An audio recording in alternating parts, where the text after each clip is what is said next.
down. These are the 4 things we need to look for before we go to business. Number 1 is trends and timing.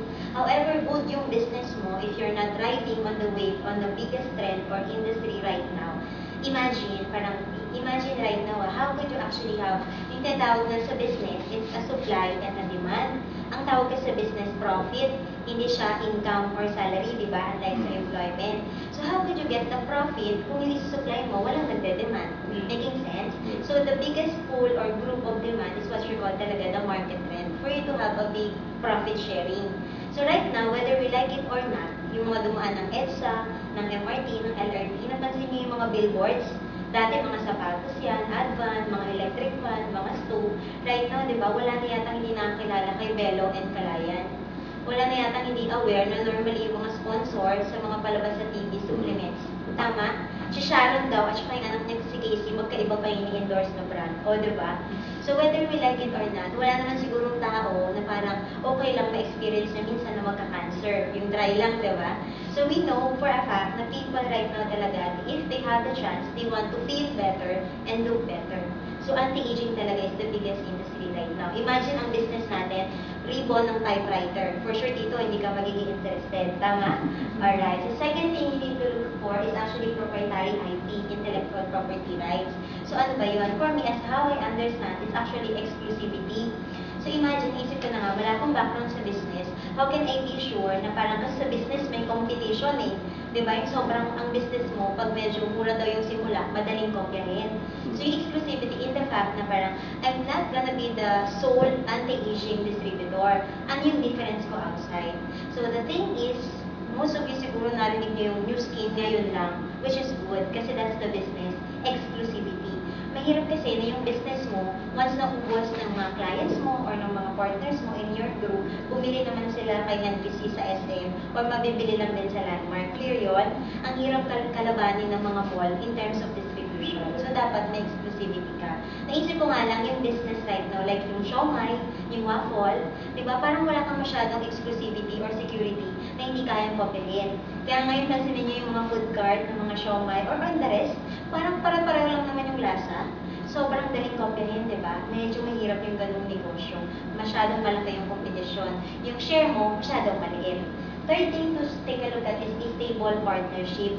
When you actually saw new skin, parang number 1 you need to check, is this parang hindi ba ito katulad ng mga alam ko na fly-by-night company? Kasi this is not only the direct marketing company that you will see it, but the thing is, what separates this company to other company? Ayoko yung tipong company na kailangan ako para mag-survive.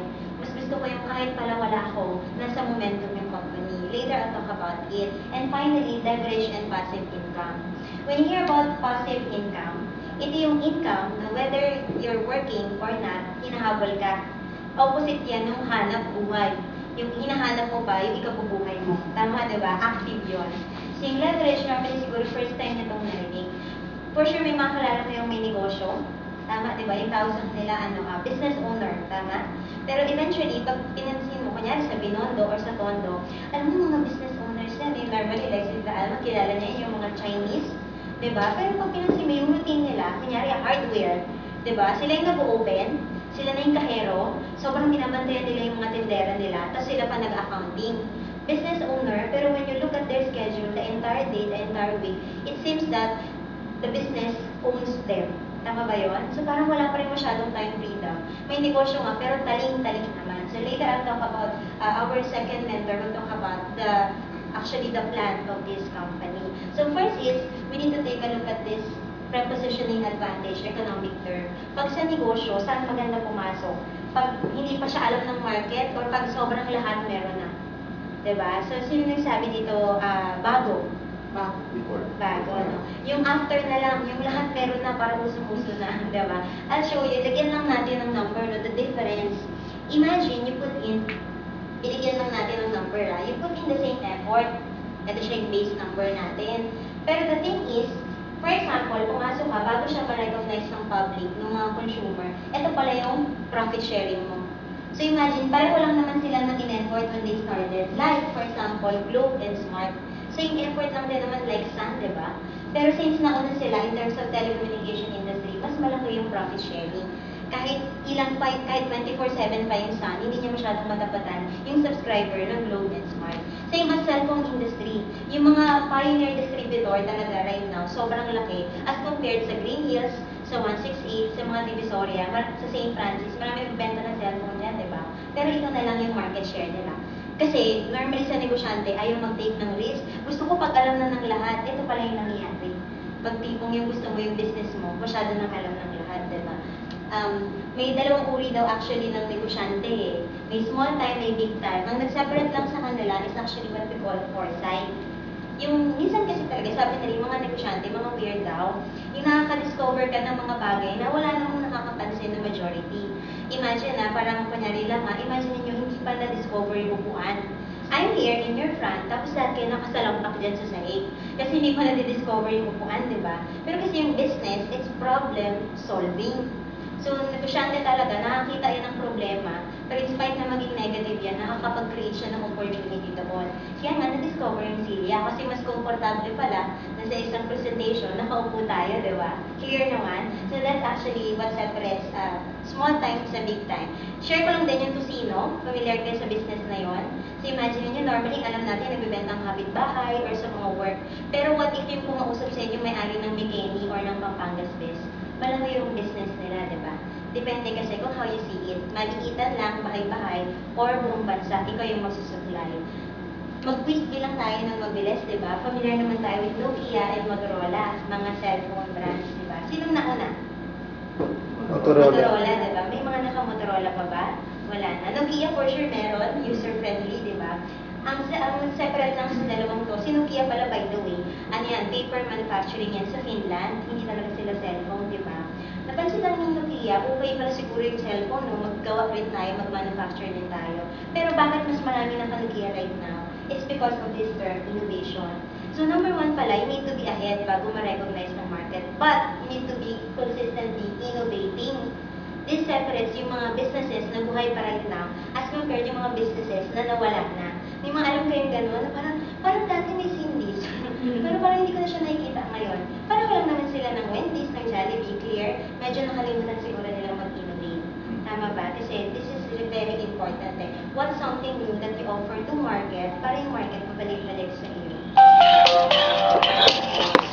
Pag-usapan lang natin itong disruptive technology. Sabi nila, may mga technology or may mga discovery talaga right now, yung mga negosyante na kayang baguhin the way you live. For example, yung pinakakilala ha, is cellphone and laptop. Diba? Would you remember, mga 15 years ago, may cellphone na ba? Kung meron man, yung medyo malaki yung battery. Napanood ko yata sa pelikula dati, nakabackpack pa talaga. Tapos ang kaya niya lang gawin is tumawag at mag-text. Diba? So, pero right now, kahit yata tindera ng candy, kahit yata gasoline boy, may cellphone, tama? Yung iba, 2 or 3 pa, diba? So parang minsan sabi nila yung cellphone, parang majority ng kinuusap ko, pag naiwan daw sa bahay, babalikan talaga.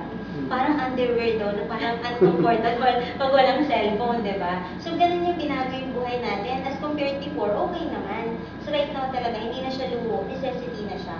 Same thing with laptop or mga notebooks, diba? If you're a negosyante right now, sino yung malaking business? Yung typewriter, yung manual-manual, o yung online business na? Siyempre online. Sabi nga ngayon, napansin ko nga sa mga Facebook or sa mga Twitter or gano'n, hindi mo nahanapin yung isang commodity. Minsan bigla na lang nagpa-pop, kahit hindi mo intentional na kumuha, pero 50% off, parang okay ito ikaw na yung hinahanap ng business, diba? So these are disruptive technology. Number one, right now, why we're here, we're not only the anti-aging company, but what's something new that we're actually launching in the market. So right now, I'll be showing to you a very short video actually. We're into anti-aging. Normally, when you hear anti-aging, para lang yan sa mga 40s, di ba? Parang gano'n, di ba? Ay naku, mga makeup company lang din pala to, parang alam ko na. What separates us from other companies outside? What they do, kunyari, let's say for example, kunyari itong ceiling, tama ba English ko? Kunyari tumutulo siya, imagine mo dito, di ba? What other companies outside do? They put paint. Pinturahan natin. Pero pag pininturahan ba yung tumutulong bubong or kisame, at nawawala ba yung tulo? Siyempre, hindi naman. Diba? What you need to do is, i-check mo yung tubo, tapos lagyan mo yata ng gold sheet or isiro mo siya para hindi na tumulo. clear, di ba? Pero what other companies outside, concealer, foundation, makeup, pumula-pula yung pisngi, para magmukhang bata. So what we do, we actually target the source of the aging. Okay ba yun? Would you agree with me, whether we like it or not, yung tao pala, human nature, syempre, aside sa sa sales, meron tayong genes na tinatawag, di ba? Sabi nga nila, kung bakit ka panda, bakit ka matangkad, bakit ka kulot, or bakit ka tuwid, or maliit yung mata, malaki yung mata, is because of the genes. Sabi nga minsan, nasa lahi yan eh. Ibig sabihin lang, sa katawan ng tao, aside from these manifestations, meron palang mga group of genes na we found out 30 years ahead of study na nagko-control bakit tayo nagkakaroon ng wrinkles pag edad ng 40 pataas. Di ba imagine mo, ba't yung 20s wala masyadong wrinkles, yung 40, parang namang naliligo araw-araw, pero namang naghihilamos, pero yung 40 bilang nagsasag na yung mukha, nagkakaganyan na, nagkakaano na, nakikita niyo yun, di ba? It's because of the genes. Aging from the outside is actually 80% manifested by the genes. Yun yung difference natin. We don't target what we see outside. We target the source. Okay ba yun? Just to give you a preview about how huge the technology is, I'll be showing a clip video lang din.